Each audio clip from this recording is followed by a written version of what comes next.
Oh, I've got to say, got it. That's fine. Fantastic. Hi, everyone, and welcome to the first Spotlight Tuesday.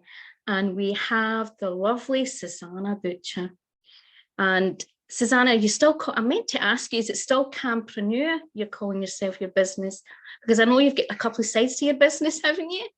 Yeah, I do. Yeah, so I'm trying to kind of go under my own name more, but yeah, I still have Campreneur, the website up. That's my website at the moment. So yeah, I still am at the moment. Fantastic. So Suzannah is going to share, we're going to ask Suzannah a few things about her story and how she became a money mindset coach and EFT therapist. And Suzannah helps women entrepreneurs become more confident about their money and success. So Suzannah, I'm going to ask you how this all came about and how you actually you fell into this role. Okay. I mean, it doesn't matter how far back. I think the audience would love to hear your story. I think it's really, really important for us all to hear people's stories, what inspired them. And sometimes I know that we begin our journey and how we get into therapies or we get into this sort of work, we evolve, and I know you've evolved in different ways. So I'd love to hear more about you and how your journey began. Sure. So over to you. Oh, thank you. Thank you so much for having me as well. I'm really excited to chat to you. It's been a long time in the making. Yeah. So basically, I'd just start out by saying I did not want to be a money mindset coach. Okay, it kind of just kept calling me. So basically, I had lots of different money blocks. So when I came into business, I really did struggle, particularly with stuff around money. I didn't want to look at money. I didn't want to think about it. I would get pricing wobbles. I'd keep changing my prices. I didn't want to show up online. Just really, really emotionally triggered by money stuff for many, many years, actually decades, in fact. And this all really began, looking back, as I had to do to kind of heal myself and heal my money wounds, was just thinking about my messaging, particularly in childhood, around money, which was extremely negative. I grew up in social housing, and my dad was addicted to alcohol. And we lived in poverty. It was a real struggle. My mum couldn't put food on the table. And there was a lot of bitterness and resentment around people with money. And of course, I took on those beliefs, and my mum and dad would say things like, oh, it's all right for them, they're rolling in it. It's all right for them, they're stinking rich. Or, rich people are basically evil and horrible, and you definitely don't want to be rich because they're horrible people. And it all goes in, and that was then kind of compounded really by just growing up, going into my teenage years and adulthood. I was very much of the mindset that, I needed to be rescued in a way, or that I needed to rely on someone else for money. And then I went through really difficult experiences around having to pay for infertility treatment, and there was a lot of emotional stuff around money with that, especially when it wasn't working, because you just go like £4,000 or £5,000 gone in a flash. Getting into debt as well, because I couldn't manage money very well. So when I realized that I had this big issue with money, probably about 5 or 6 years ago now, I really went on this kind of adventure journey to really explore it and make money my number one mission, because I knew that I wanted to be successful, and I knew that I had a lot of stuff going on. So I really worked so hard on looking at my money blocks. I've done lots of different businesses over the years, as you know, Eileen. I've still got some of them now. I've got like a jobs and community website. I've got a direct sales business. I fell into Campreneur after going through burnout. And then I trained to be an EFT therapist. That's when I started really going down this, unpicking all those things that I'd learned and really healing my money wounds and realizing that it wasn't my fault. And I think that's something I really want to share with anyone listening, is I feel there's so much shaming about money mindset, and it's a bit pointy finger. You need to up level your money mindset. You've got a bad money mindset. And it used to make me feel so rubbish, because I thought I'm trying really hard and I'm doing the law of attraction and I'm doing the positive affirmations. And it didn't work, because I needed to heal my body. I needed to heal my nervous system from all those, you know, messages that I'd had about money. So yeah, in a nutshell. No, I totally understand. And do you know, Suzanne, it's funny you talking about that, the point the finger. Unfortunately, there is a lot of that for lots of certain issues in the community, and it doesn't help anyone. No, not at all.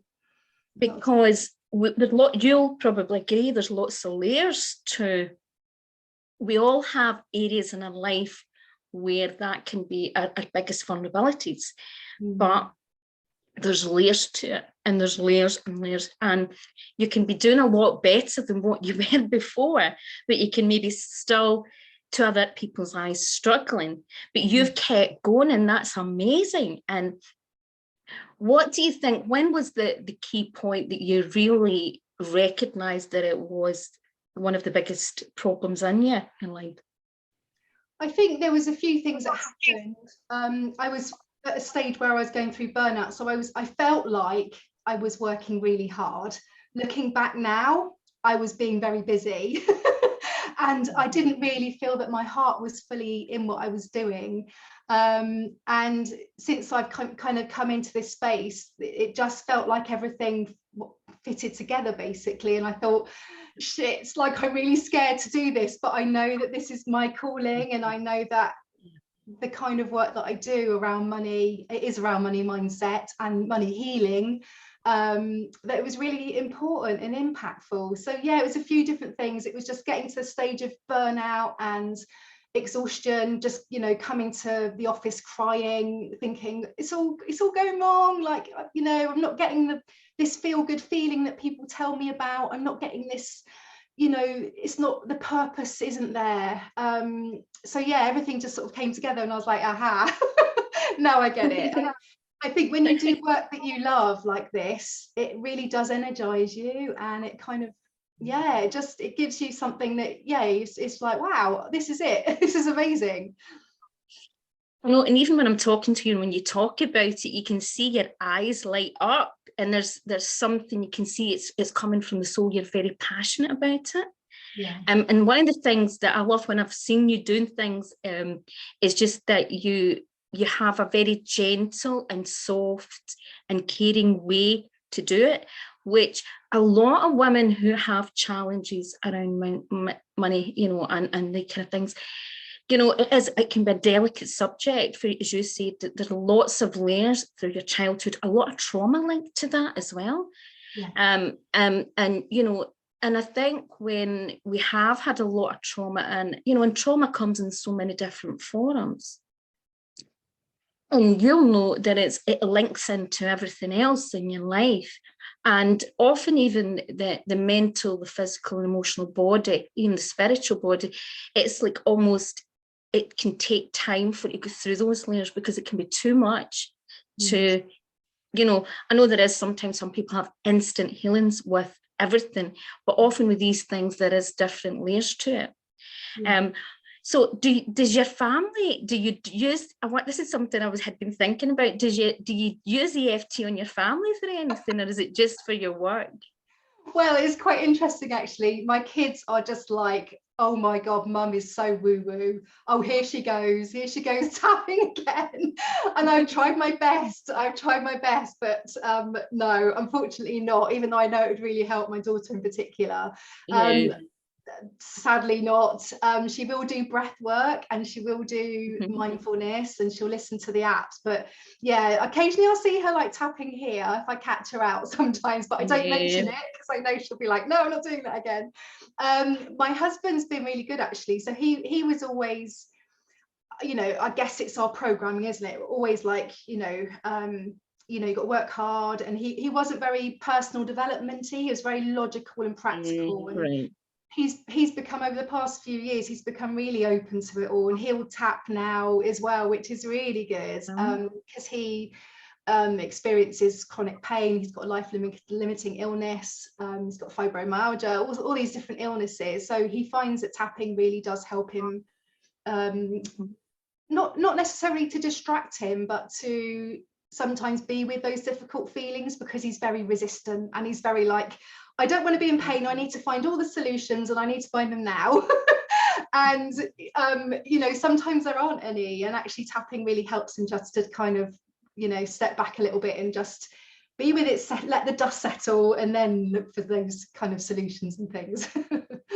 That's great. That's great. And I think that's the thing, once you're an example, and often that passion, and, you know, this is one of the things that I love is seeing people really in their purpose, right? And doing what they're here to do, because it's not just about them doing what they're here to do. The energy of that helps and supports other people, encourages other people to step in their power. It raises the vibration. And I believe if we all can be part of that jigsaw and all do what we're here to do, things in life become so much easier, but also everyone's more joyous and more balanced in their life. And it's great to see that, you know, that this is the, you know, what you're doing and the passion that you're doing. See, when EFT, I was going to ask you about EFT. I mean, I remember hearing a story about the guy that trained in EFT, because I did a lot of EFT years ago, but I don't know if you remember much about how he got into EFT. Do you know the story? Are you able to share a little bit about that? Because I think it's quite interesting. Yeah, so it's kind of twofold, really. The original guy was Dr. Roger Callahan, and he came up with the concept of TFT, which is thought field therapy, which you've probably heard of, Eileen, before. And he was a renowned psychotherapist and kinesiologist.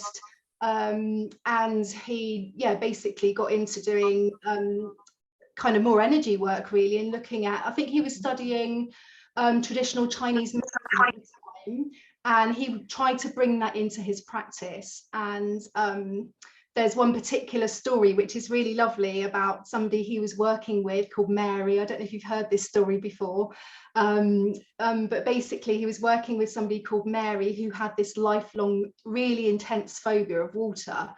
And it was so bad that she couldn't even bath her children. Like, she was literally such an intense phobia. And he'd been working with her for quite a number of months, and nothing seemed to be working. And he just thought one day, I'm just going to try like bringing in some TCM. And he knew that the under the eye tapping point was related to the stomach meridian. And because she'd said, I feel like this real sickness in my stomach when I think about water, it just, you know, makes me feel sick. So he just tried it with her, knowing that it was an acupuncture point.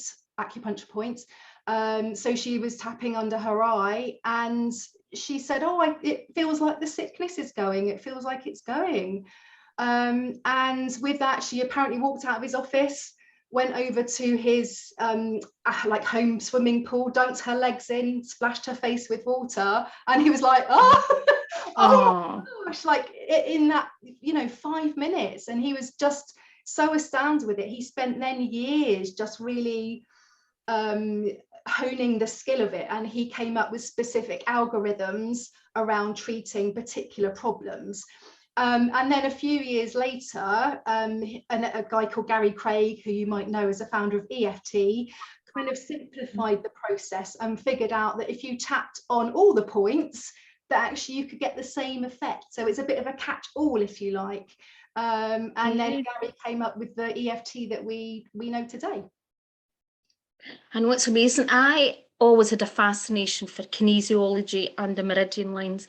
It was about 30 years ago, I went to a guy in kind of like Stirling area in Scotland, and he was a guy who had been a doctor, then went into psychiatry and left for holistic medicine. And when I met him, he was just about ready to retire, but he was a fascinating man. And the things, he was like more a teacher to me than just a healer. I think he knew that I just was so interested by everything. And I remember one day him getting in, you know, and he did lots of things. He did, you know, different types of kinesiology, osteopathy. He did flower essences, and he introduced me to things. He was very way ahead. And I remember one of the things that he'd done was he took my arm and he tested something in my arm, and he says to me, you've got a fear of mice and dogs. And he could tell so much about the body, and it was fascinating. Also, one of the things that he discovered because I was born with, well, I was kind of developed a real thing when I was a baby, I've got like an indentation down the face. So he couldn't understand why every time he'd done something to correct my meridian line to go round, it was going back into the figure 8. So what happened was he kept trying different things. So he decided he would just, do it at the beginning of the session and then see, and it was going back. And he discovered it was probably because the polarity, the meridian line was not proper because there was an indentation there. The body was finding its own way to sort itself out.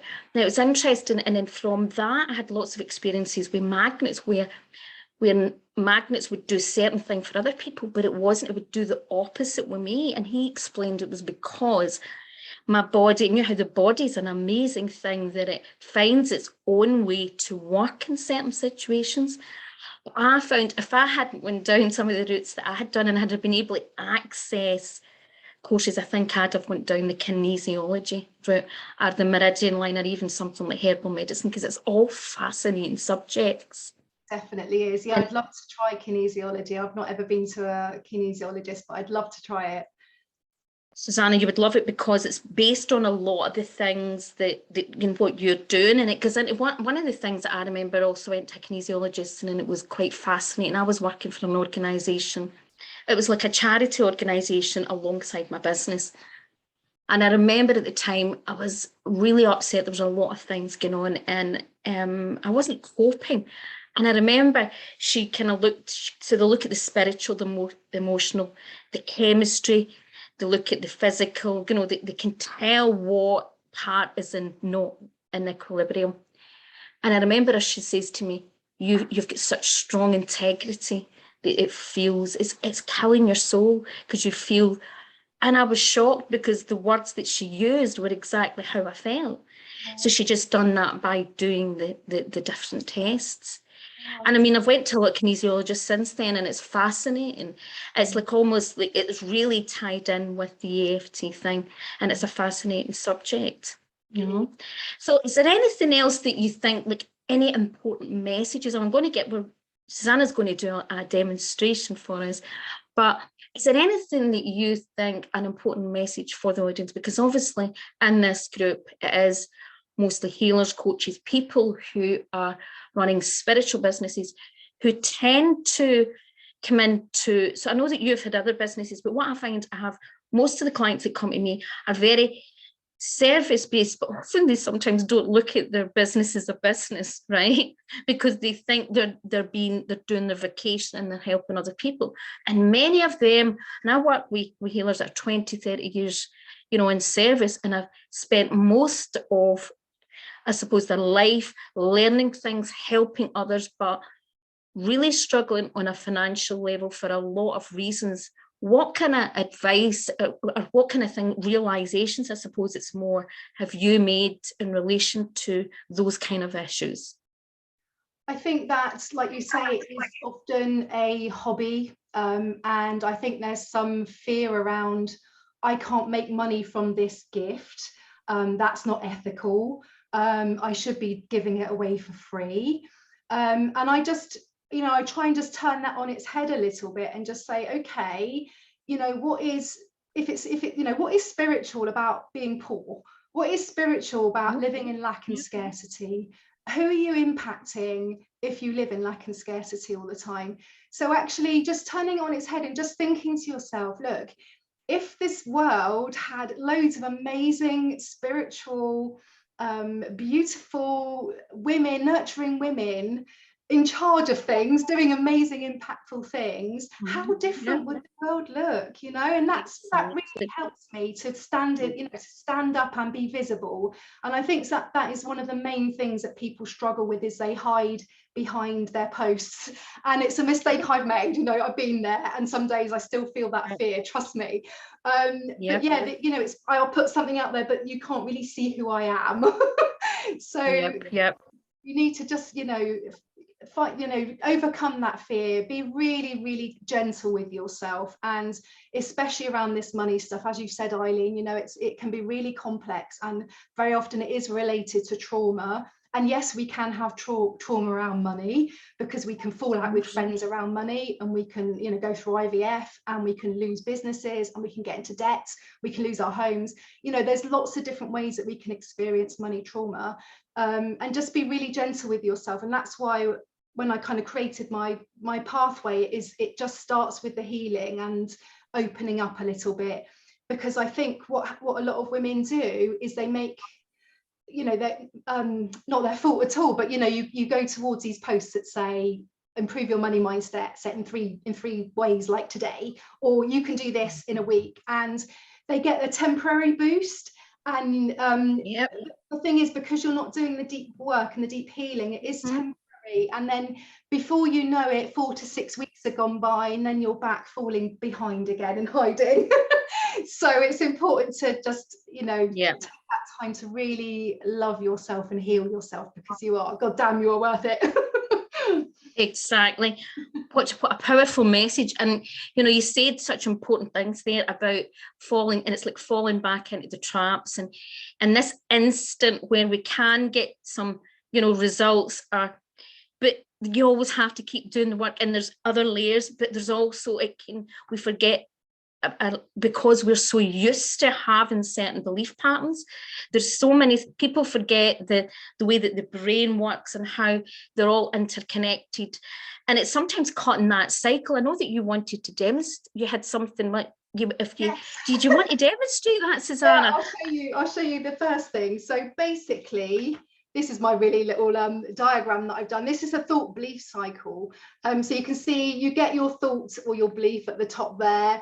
And then quite often you'll get the feeling come up like, oh, so that might be, what do I put there? Oh, there's not enough money. There's not enough money in the world. So then you get a kind of feeling, oh, lack, scarcity. Oh, it's all really horrible. And then you take an action, which is usually hide in the case of business owners. And then you get your result, which is, oh, no one's listening to me, I don't know what to do in my business. And it keeps going round and round. And what I love, Gary Craig, the founder of EFT, said, you need to catch yourself at this zip. So when you have one of these thoughts come up, like, I can't go live on Facebook because people are going to judge me, or, oh my God, no, I'm too scared, I can't possibly share that, it's too vulnerable. You catch yourself and you go zip, hang on a minute, let's take it back. Let's remind myself of all the brilliant things I've done so far. Let me talk myself around a little bit and just try and bring in some more kind of empowering beliefs. Look, I did this live, I don't know, 12 months ago, and I did really well, and you know, 10 people commented, or whatever it is. Just keep reminding yourself. And it is like, I've got another diagram here somewhere of my little mountain, my mountain. So this is like my neural pathways mountain, and basically this is us. We will keep following those same familiar patterns because they're well worn in. This is like the neural pathway in our mind. So basically it's familiar, it's comforting, quite often it's safe in a way.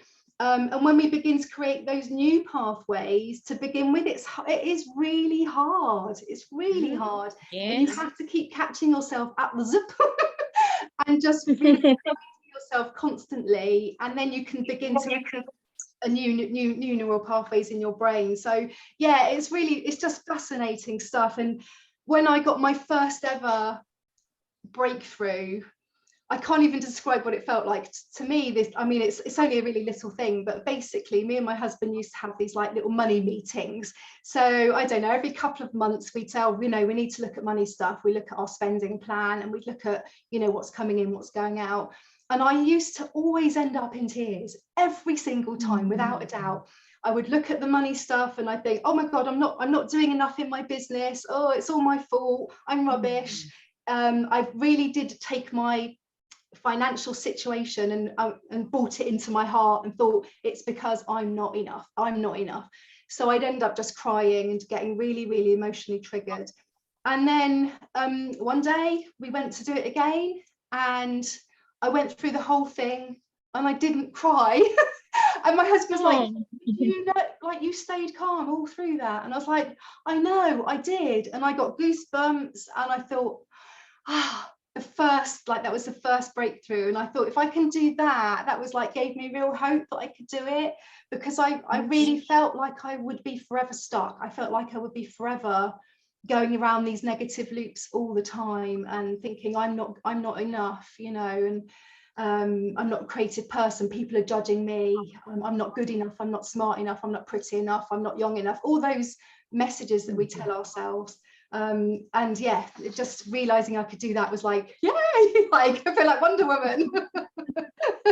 I know, and you said something about, your heart and the worth, it's like one of the things I think people get also really caught up, if when they're not financially making a certain amount, they think that then that's to do with their worth. Of course, it is on a deeper level. In some level, there's often how we value ourselves, but people tend to, it's as if they're less important or they're not. And it doesn't work like that. I've found that some of the most amazing therapists and healers that I met were not financially successful. And I went to many, I've went over 300 therapists and healers through the years, right? Because it was something I invested highly. And just because at that point you are not being financially successful does not say that you're not any good at it or whatever. So people get so caught up in that, don't they? And they don't realize there's other things going on. Yeah, and that's a really big part of the work I do, and also just kind of educating people really about how important self-love and self-care is, because whether you have 10 grand in the bank or £1 in the bank, you are still worthy. And that was a really big thing for me. As I said, I would associate my success in business with how good I was as a person, and I thought that it was all my fault, but I wasn't good enough in some way. You've shared some amazing stuff, Suzannah. So we would love to have you do a session, or share a bit about what you're offering at the moment, so what would you like to do today? So yeah, we're going to be doing some tapping in a minute, but over the next 5 minutes or so, just start thinking about your limiting beliefs. And I have got a list here where I'm going to provide Eileen with a worksheet for you as well, so you can just start thinking about your limiting beliefs. But some of the limiting beliefs that come up a lot are things like, people are judging me online, or I don't have enough time, I never have enough time, I'm just lazy, I'm not going to earn enough money to support my family. And quite often we get these beliefs. One way to kind of tease them out is because we say things like, I can't XYZ because so I can't earn like lots of money in my business because then people will think I'm too big for my boots, or people are going to judge me even more. They're going to say, who does she think she is, going around being all blooming successful. So I've got a lovely worksheet to really help people to tease out some of those limiting beliefs, and you can start thinking about yours, because when we do the tapping in a minute, and I know Eileen's going to let me do that in a moment, but when we do the tapping, I'm going to ask you to think of a limiting belief in that tapping. So it'd be really useful if you have something in mind. So maybe just thinking back over the past week, what's been tripping you up in terms of showing up or in terms of pricing, and you can bring that then into the tapping, because with tapping, the more specific we are, the better it will be, but we want to keep it nice and simple. So just one belief, and then we're going to do some tapping on hopefully just creating some shifts as well, because with tapping, as you know, Eileen, we're working not only with the mind and those neural pathways, but also with the body and with the energy in our body, and healing our poor little hearts that have had all this rubbish on them over the years. And that's it's a really beautiful thing to go through the process.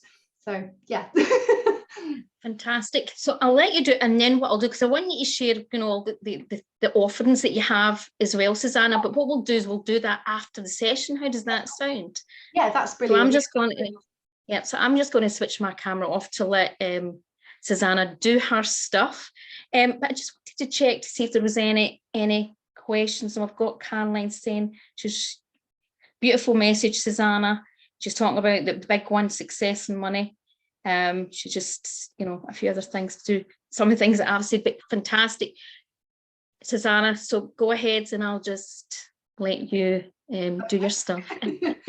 Right, so we are going to do some tapping now. So as I just said, ideally just have a belief in your mind about something that's holding you back. So that might be, I'm not qualified enough, or it might be people like me don't become successful, or I can't show up online because people will judge me. So just bring that belief to mind. And then what we're going to do is just rate the intensity of how you feel around that belief on a scale of 1 to 10. Okay, so it would be handy to just think back over to a time when, perhaps over the last week, where you haven't shown up online, or where this belief has come up for you. So just close your eyes if you want to, and just kind of try and reconnect with that feeling a little bit.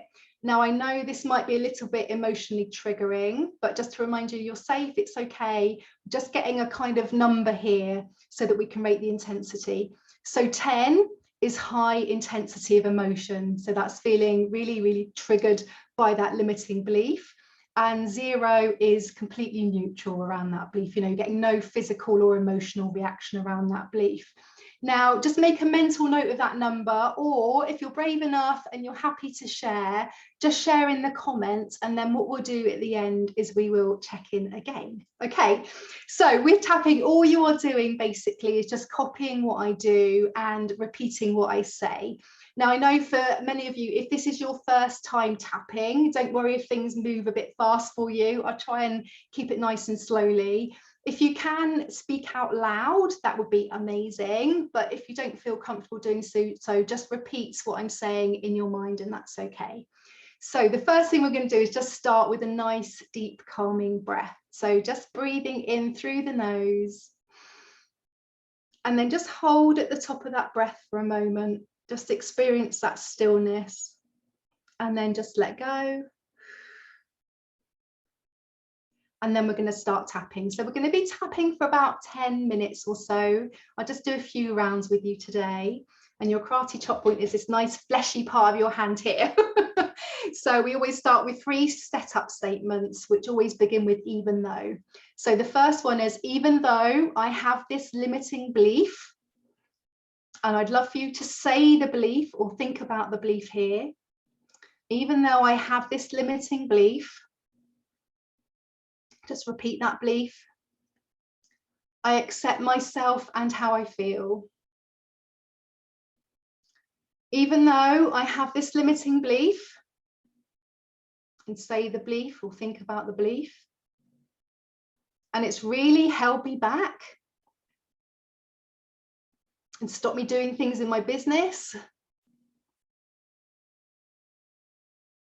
I acknowledge the belief and I choose to feel calm. Even though I've held on to this limiting belief, again, just repeating that belief or saying it in your mind. Even though I've held on to this limiting belief for far too long, and it no longer serves me in a positive way, I choose to deeply and completely love, honor, and accept myself. Now we're going to move now to the eyebrow point, which is this point here. Now, ideally just tap on both sides. When I'm doing demos, I tend to just tap on one side. So you can copy me if you want to, it's entirely up to you. This limiting belief, this blooming limiting belief, side of the eye, it makes me feel so, and I want you to say how the limiting belief makes you feel. So it might make you feel frustrated or judged or angry or sad. Just whatever feeling is coming up, that's okay. It makes me feel so. Under the eye, this limiting belief, just thinking about this belief. Under the nose. It's held me back for far too long. Chin point, and I'm ready to let it go. Collarbone point. I feel such frustration that I've held on for it for so long. Under the arm, and it's kept me really small in my business. Top of the head, and it's caused me to shrink and hide when I really want to shine. And I want to put myself out there. Eyebrow point, this limiting belief. Again, just saying the belief out loud. Side of the eye, I've had enough now. I'm ready to let this belief go. Under the eye, just thinking about all those times that it's tripped me up and held me back. Under the nose, actually considering that perhaps this belief has kept me safe in some way. Chin point, perhaps this belief has kept me in my zone of comfort. Collarbone point, and it's a lovely place, but not much grows there.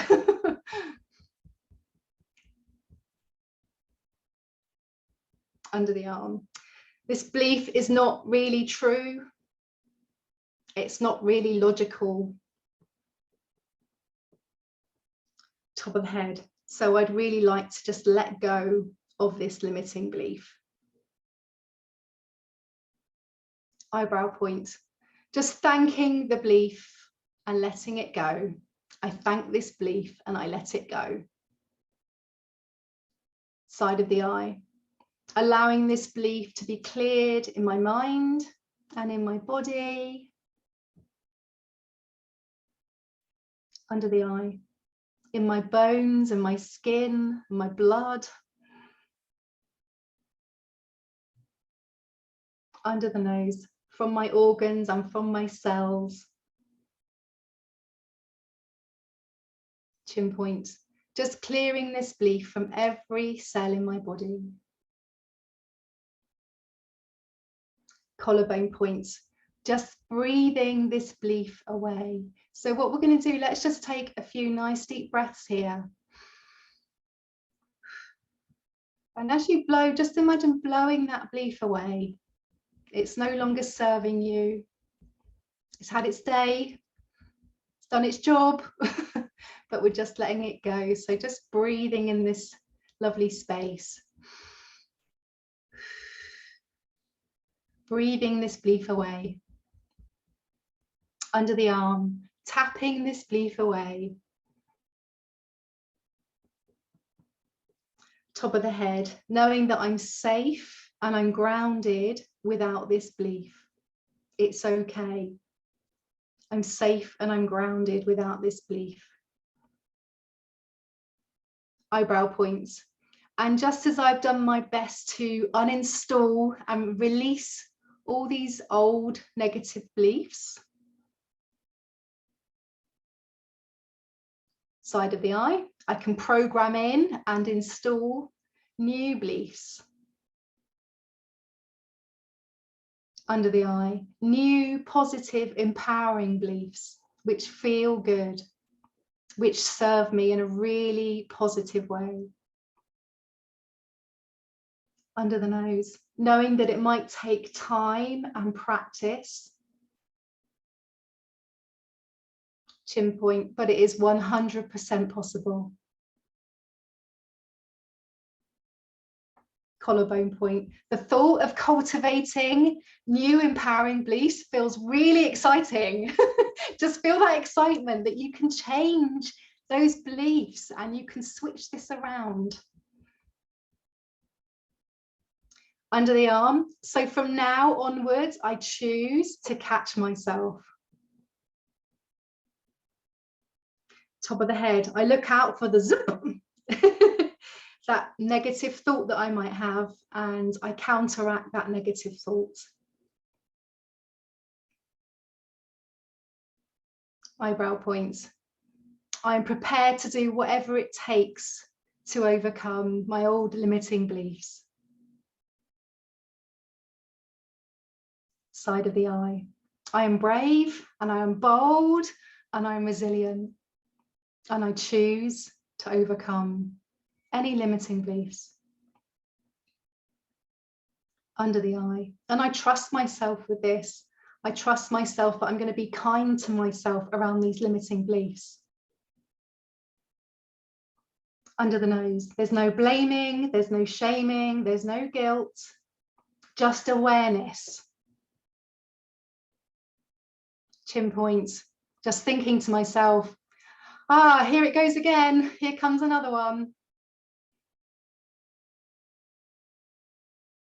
Collarbone points. I choose to be aware. I choose to catch myself. Under the arm. Thinking about new empowering beliefs feels exciting.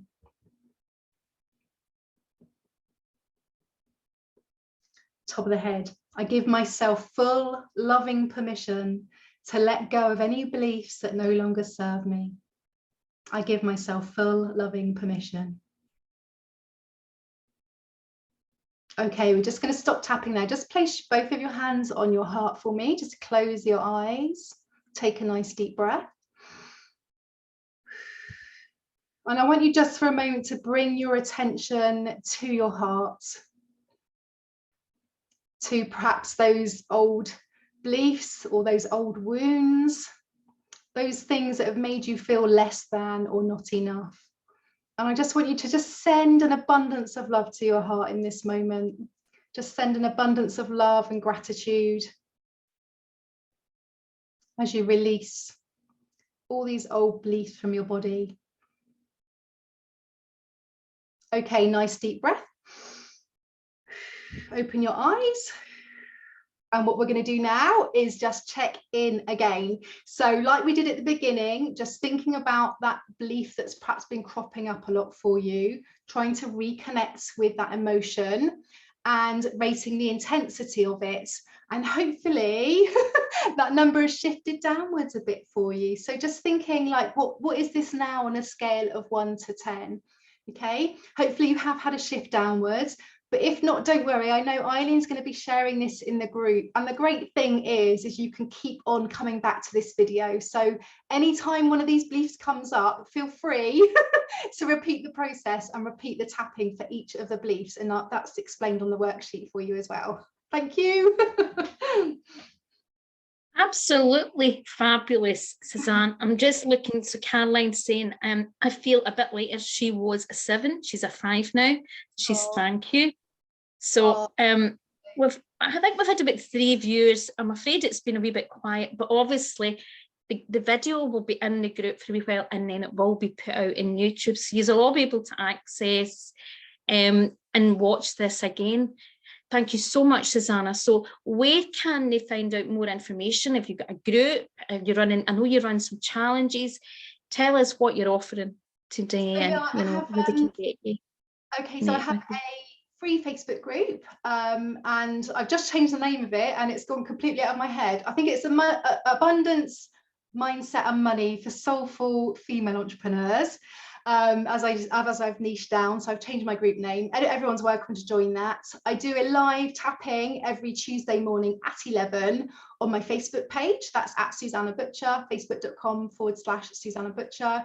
And yeah, I run challenges. So I love the buzz of challenges. So I do over 5 days. I run what's called a Tapping Into Money challenge.